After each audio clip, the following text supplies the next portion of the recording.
Paralysis क्यों होता है? क्योंकि brain cannot communicate to different part of the body, and if you have a belief I can't move my hands, you are creating a neuropathway. तुम एक न्यूरोपाथवे create कर रहे हो और वो मैसेज को डिस्कनेक्ट कर देगा ब्रेन, क्योंकि तुम ये चाहते हो। ब्रेन समझता है तुम ये चाहते हो, तुम आज्ञा दे रहे हो, लेकिन तुम आज्ञा नहीं दे रहे, तुम तो फंसे हुए हो अपनी माया में।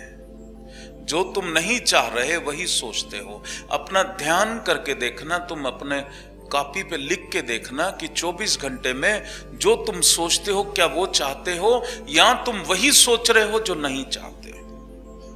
चाहे वो सत्य के नाम पे कह लो, या मैं इस सिचुएशन में हूं इसलिए कह लो, या ये रियलिटी है इसको कह लो, लेकिन तुम वो सोच रहे हो जो तुमको नहीं चाहिए, और इसीलिए जीवन में तुमको वही मिलता है जो तुमको नहीं चाहिए।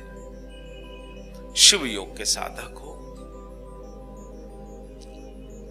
अब तुम साधना करो और वो संचित कर्म जो तुम्हारी बुद्धि को पकड़ के बाध्य करते हैं, मजबूर करते हैं तुमको गलत सोचने के लिए, उन कर्मों को प्रतिदिन काटो। जब तुम शिव योग की साधना करते हो, संचित कर्म जल के भस्म होता है।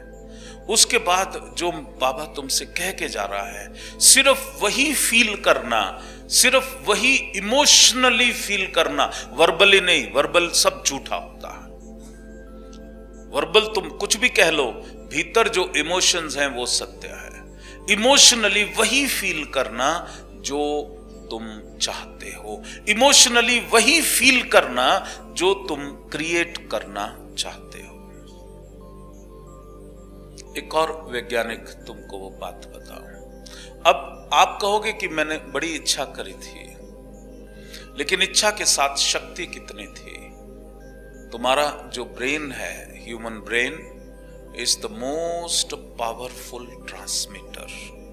जैसे रेडार होता है, सैटेलाइट होता है, ट्रांसमिट करता है मैसेज को, उसी तरह से तुम्हारा ब्रेन जो है वो दुनिया का सबसे पावरफुल ट्रांसमीटर है। उससे बड़ा ट्रांसमीटर आज तक नहीं बना। चाहे बिजली के करंट कितने भी लगा लो, लेकिन जो करंट तुम्हारा ब्रेन पैदा करता है वो और कोई नहीं कर सकता। ये ध्यान से सुनो इस बात को। और जब आप जो भी मैं चाहता हूं मैं उसको ट्रांसमिट करता हूं, तो वो यूनिवर्स में वो जाना शुरू हो जाता है।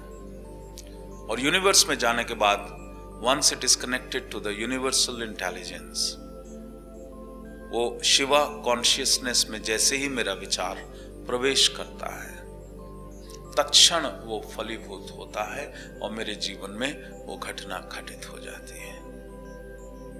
अभी तक हमने नेगेटिव सोच का अभ्यास करते करते हम इतने नेगेटिव हो गए कि हम नेगेटिव मैसेज शिवा कॉन्शियसनेस में भेजते हैं और वो तुरंत फलीभूत हो जाती है। हम अपने को फिर चिल्ला चिल्ला के बोलते, मैं बड़ा बेचारा, देखो दुनिया दुख दे रही है। कोई तुम्हें दुख नहीं दे रहा। तुम्हारी फिल्म है, तुम ही स्टोरी राइटर हो, तुम ही डायरेक्टर हो, तुम ही प्रोड्यूसर हो, और तुम ही हीरो हो, तुम ही हीरोइन हो, तुम ही विलेन हो। तो अपने को कुछ नहीं कहो, बेचारा कोई भी नहीं है। You are the creator.